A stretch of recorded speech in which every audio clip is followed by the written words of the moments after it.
Good morning, Bucknutters. Welcome to the Bucknuts Morning 5 here on Monday, August 21st, 2023. I am Dave Biddle. I am joined by Dan Rubin. It could be a very interesting day, or maybe it'll be mundane. We'll find out. But Ryan Day has a press conference, 11:30 a.m. today. Could today be the day when he names a starting quarterback? Originally, he was going to meet with the media tomorrow at 11:30. They bumped it up to today. We shall see. Before we get to all that, I'll let you guys know this show is sponsored by BetterHelp. Sometimes in life, we're faced with tough choices. The path forward isn't always clear. We know mental health is very important. So whether you're dealing with decisions around your career, relationships, or anything else, therapy helps you stay connected to what you really want while you navigate life so you can move forward with confidence and excitement. Trusting yourself to make decisions that align with your values is like anything. The more you practice it, the easier it gets. If you're thinking of starting therapy, give BetterHelp a try. It's entirely online. It's designed to be convenient, flexible, suited to your schedule. Just fill out a brief questionnaire, get matched with a licensed therapist, and you can switch therapists at any time for no additional charge. Let therapy be your map with BetterHelp. Visit BetterHelp.com/Bucknuts today. Get 10% off your first month. That's BetterHelp, HELP.com/Bucknuts. Again, this episode is sponsored by BetterHelp. All right. Let's talk some football. My man, Dan Rubin. Is today going to be the day? Who knows? I'm not going to ask you that. That would just be, we're just like shooting blanks in the air if we're going to, go down that road. What I do find interesting, Dan, is I did not expect it to be this close. And I fully believe it's close. And I think there is a chance he could name Devin Brown the starting quarterback today. I'm not predicting that. I'm going to stick with my guns and say Kyle McCord will try it out there with the starters in 12 days against Indiana. But, man, it is a lot closer than what I expected, and it won't surprise me if Devin Brown is named the starter today. I will be surprised. This is one of those things where I really never thought it was a real competition. We'll go air quotes the real there, just because, Devin is a full, year behind him at least. And Kyle McCord, we've talked about Kyle McCord. And I think the national vibe is he's some guy they picked up off the street and, he's replacing all these historic quarterbacks. Kyle McCord was, I think, higher rated than some of the guys that have started here and done well. He was a 5-star kid. Let's keep in mind, Ryan Day handpicked him over J.J. McCarthy. J.J. McCarthy wanted to attend the Ohio State University because he was probably educated well in high school. I'm shocked. I'll be shocked. I'll say this. I'll be shocked if Devin Brown is named the starter. I do think if you read the tea leaves, it does make a lot of sense for him to announce it today from a logistics aspect in terms of how far away the season is. Instead of they moved it up a day. Maybe they want to have a full week with the guy under center and everyone knowing. But I'll just speak for myself. I'll be more shocked that Devin Brown is the starter than I was that Jimmy Simmons is going to start at left tackle. That's for sure. Yeah, and you and I have been at events where both Kyle and Devin have been there, and everybody's different. We don't know how they lead behind closed doors, but, Devin definitely, it kind of captures the room more than Kyle does. And maybe people are like, well, what does that have to do with anything? I think for a quarterback, it does mean something. Dan, I remember you telling me years ago when Bengals were on, they've been on Hard Knocks twice, but it was one that Andy Dalton was on. They were also on one back in the day Carson Palmer was on. I remember you telling me there was a scene. I saw the exact same thing. And you said there was something about Andy Dalton that just was kind of like just, not bad, but just didn't really command the locker room. There was something they were doing something like in a pool, and it was just kind of weird. You just kind of got a vibe that Andy Dalton, could be good, but is he ever going to be elite? No. I'm not saying it's the same thing with Kyle McCord. I get the vibe around Devin Brown that he just kind of commands the room. He's so much more charismatic.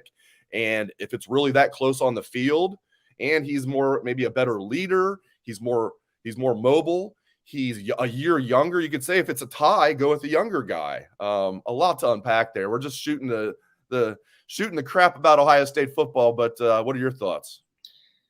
So people love digressions, Dave. I'm not sure if you're aware of that. But when you started to tell that story, what I really remember the most, even I think it was before that, it had to have been one of the very first events I went to as part of this operation here was a fundraiser or something at the beginning of the year where they used to set up the WAC with all these tables, and it was I think it was Terrell Pryor's freshman year. If it wasn't his freshman year, it was his freshman year. And Todd Beckman was the quarterback. It was And the there Alzheimer's. was Yeah, they used to do the Alzheimer's benefit for Alzheimer's. And there was a linebacker with him who was very affable. But it was a giant room of people, and Todd Beckman was completely tweaked. That's right. You could see his face get all red, and he was nervous. The other guy kind of had to carry the torch. And it was my first time kind of really knowing the guys. And I told you afterwards, I'm like, that dude cannot be the quarterback. And you were like, what are you talking about? I'm like, that's not the quarterback. The quarterback at Ohio State can't be intimidated by a room of guys who can't play at Ohio State. All right. And sooner after that, he lost his starting job. I think it was the USC game when Mark Sanchez was tearing us up. And Terrell went in there, and, Beckman was basically never to be heard from again. I want to make this clear, based on what we met those dudes. I would not compare either one of them to the way Beckman was kind of overwhelmed. Neither one is particularly, gregarious. Devin Brown, definitely a little more outgoing. Kyle McCord is just the strong, silent type. You can be a successful quarterback without being a loud or boisterous dude. I mean, Justin Herbert. Yeah. Joe Burrow. Joe Burrow's not like a boisterous guy, but he's a damn good leader. You know what I mean? Yeah. I actually think Kyle's going to be named the quarterback and have a great year, but maybe that's just too status quo, especially for a site that survives on page views. Man, the drama is thick, I'll say that. One more Todd Beckman story, hilarious Jim Tressel quip. People that don't know, Jim Tressel is freaking funny. So we're sitting there, and Todd Beckman, he was talking about Todd Beckman. This is the 2007 season. So this is when Terrell Pryor was still a senior in high school. And 2007, Ohio State actually went to the national championship game that year with Todd Beckman at quarterback and lost to LSU. But we're sitting around, we're asking Tressel, we're like, so, Beckman was named first team All Big Ten, coach. And he was like, first team All Big Ten by who? And we said, the media. And Tress goes, well, what the coaches vote him as? And we said, honorable mention All Big Ten. He's like, well, that's just another case of us knowing way more than you guys, making fun of his own quarterback. Hilarious. Anyway, yeah, man, I don't know. I just keep going back on it. When I say I won't be surprised if it's Devin Brown, that's just because of, I guess, a lot of the stuff that's leaked out. And he's good. And yeah, and that's another thing. Why don't they just open the scrimmages up so we can just tell for ourselves? So it's fascinating. Hopefully we'll find out later today. Maybe we won't. My gut tells me we will. Yeah. Here's why. I had a parent tell me they are not viewing this as the last day of camp. They viewed the scrimmage as the last day of camp. They've now moved out of the hotel. They're viewing this as a game week. Even they're preparing 2 weeks of game week for Indiana. And I had a parent opine to me saying, if I had a bet, I bet they're gonna name a starter when Dave meets with you. At the time it was going to be on Tuesday because they viewed this as a game week. We'll see. That's just my gut feeling. The good news is we're going to find out here, Dan, in a little more than 2 hours. Yep. I love it. All right, let's talk some recruiting. All right, let's start with Brandon Baker. That would be such a huge get. My gosh, what a feather in Justin Fry's cap that would be to go out and get the number 1 offensive tackle in the country, go all the way up to California to get him. Obviously you and I, we subscribe to the same theory here. What do Bill Kurlick and Steve Wiltfong think? What does the Dean and the Fong think? And I don't know what they think. What do they think? So I watched Mater Dei play Centennial the other night. Centennial's area California school, apparently highly ranked. Mater Dei, watching Mater Dei play high school football, I've often said on here that I think like Ohio State, Alabama, and Georgia are the deepest teams in organized football. There aren't pro teams that have backup 5 stars. There aren't, high school teams that are 3 deep at receiver for guys who are eventually going to play in the pros. But Mater Dei is one of the few places I've watched where, I'm a nerd. I purposely watch the game with the sound down and then have a roster next to me. So if a guy flashes, I can look at it and not be influenced by the commentator. The guy who flashed to me on Mater Dei was actually a sophomore defensive end. So that just lets you know they've got Aiden Breland inside on defense and some other guys. But I also watched Brandon Baker intently. He plays right tackle for them, I guess based on the way they approach their offense. And it's like watching a professional football player.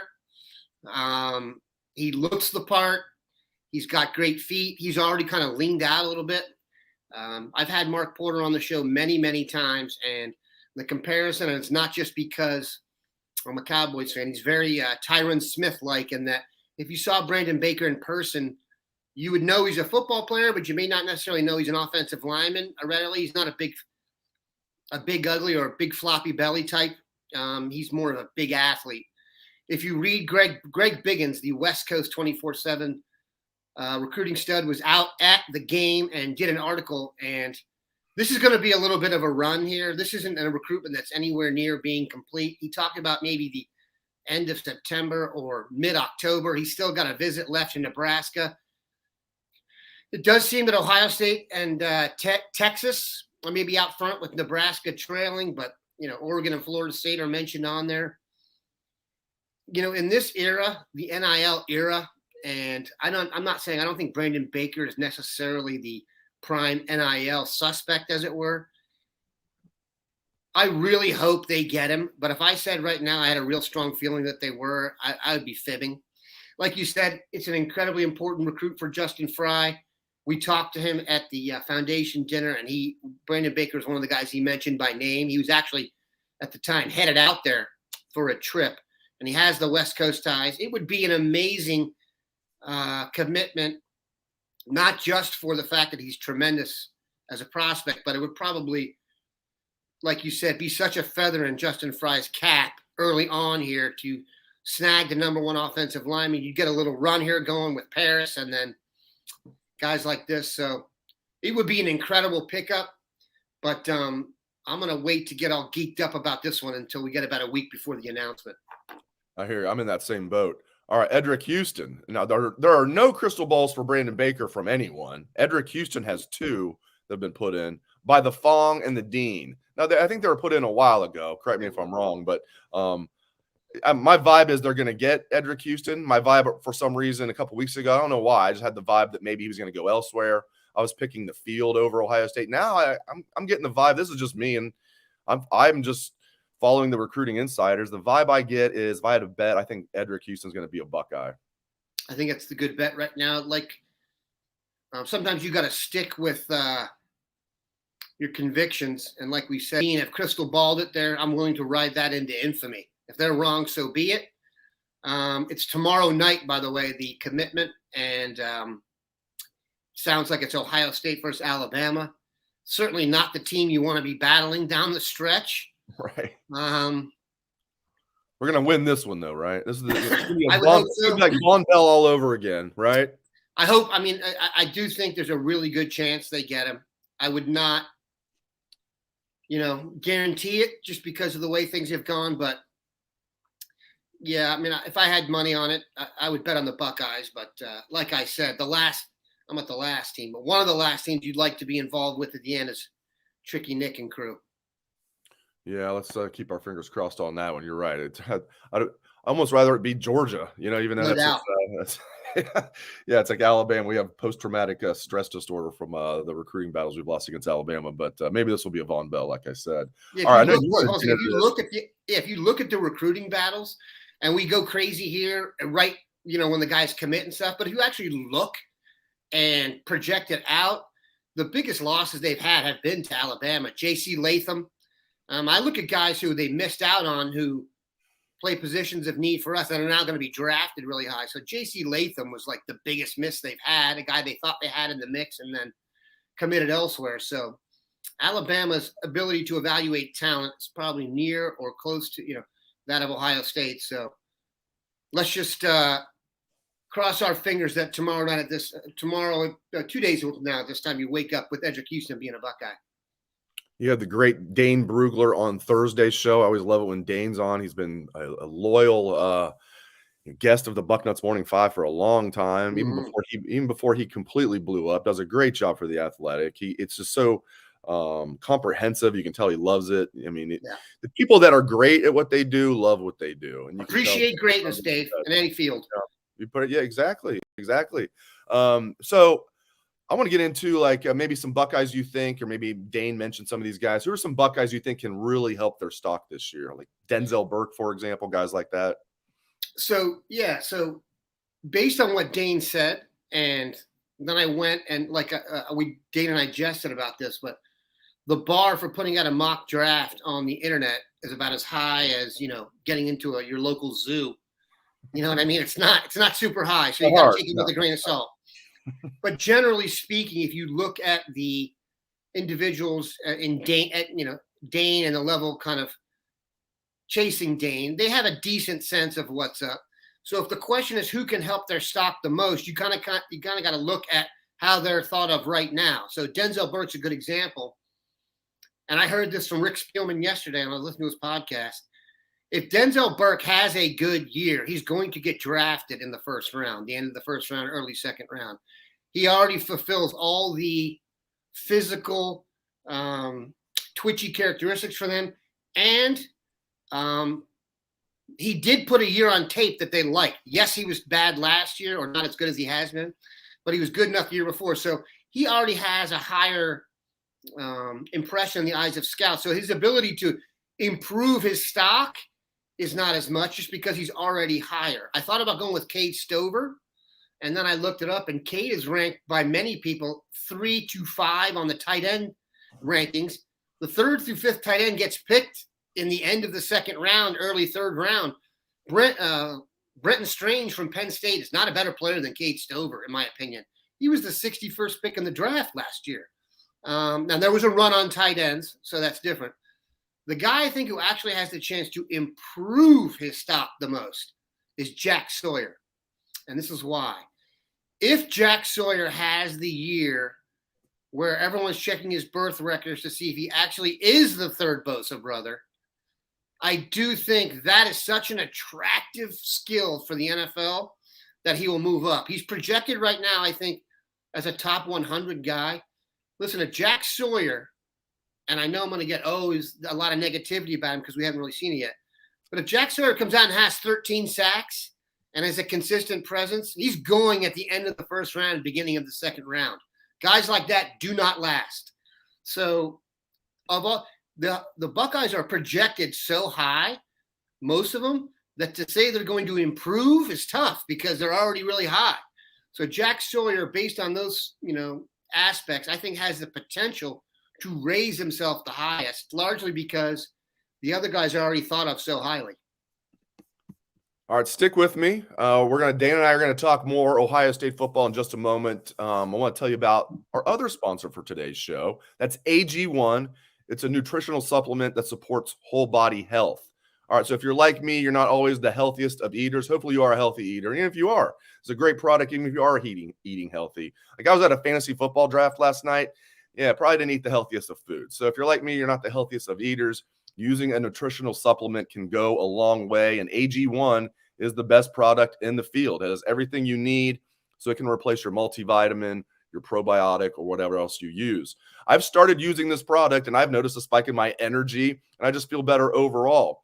And, I was skeptical of the taste of the drink before I tried it because AG1 comes in a green powder. You mix with water, you take it once a day, but it tastes good. So they definitely have a customer in me. I recommend it to you. And thanks to the Bucknuts Morning 5, you can get a discount. If a comprehensive solution is what you need from your supplement routine, try AG1. Get a free 1-year supply of vitamin D and 5 free AG1 travel packs with your first purchase. Go to drinkag1.com/bucknuts. That's drinkag1.com/bucknuts. Check it out. All right, now we're going to check out more about Ohio State football. You know what, Dan, one thing that I didn't really like over the last, basically since Urban came, I didn't like everybody's a captain. I'm exaggerating. They had 1 year where I seriously think they had like 8. 12 captains. Eight was like standard. They had the 1 year where they had Braxton was a captain. Kenny Guyton was a captain. They had the backup quarterback was a captain. Felt like Oprah. You get a car, you get a car, you get a captain. You're a captain. They went. And I remember, Jim, my first year on the beat was a good year to be the first year on the beat because it was 2002. They won the national championship. Tressel had 2 captains. His starting safeties, Mike Doss and Donnie Nicky. Now, he kind of rotated Krenzel in there toward the end as kind of like a third captain, but they had 2 captains. I did not expect Ryan Day to only name 3 captains, but that's exactly what he did. And I like the less is more philosophy. For those that haven't heard, I'm sure pretty much everybody listening to the show has heard, but Tommy Eichenberg, Cade Stover, Xavier Johnson, there are your 3 captains for the Buckeyes this year. I like that, Dan. I like the less is more philosophy.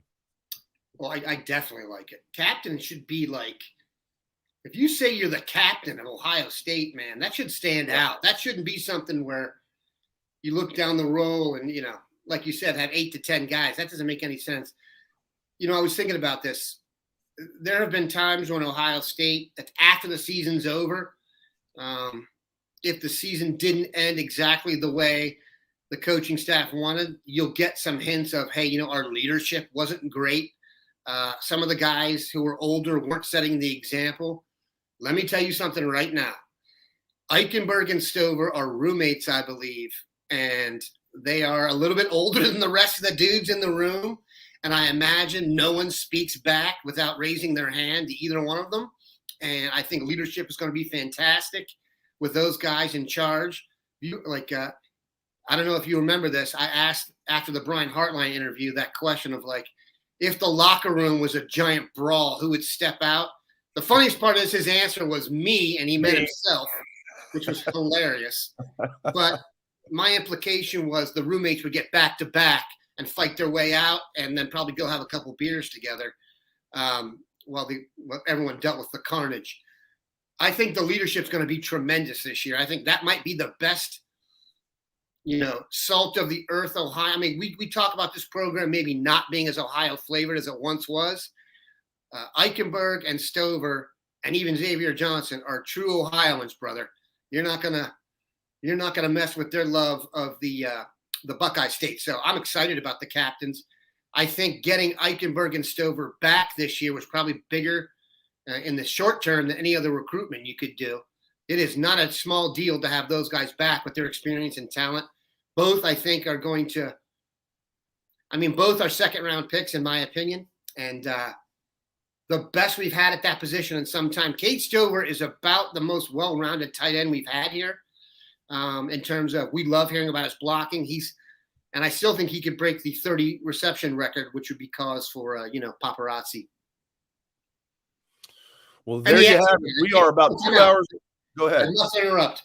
I'm sorry. Xavier Johnson on the other side for the offense, equally impressive example of human being for the team, given that he's literally gone from walk-on to contributor. That is maybe one of the hardest things going in the world right now, stepping into a program where the recruitment is this thick and getting on the field and making a real impact. There are a couple runs. I also sometimes thought the other team might have even paid off. They were so impressive. But, just to reiterate, captains, I couldn't be happier about it. I think it's excellent.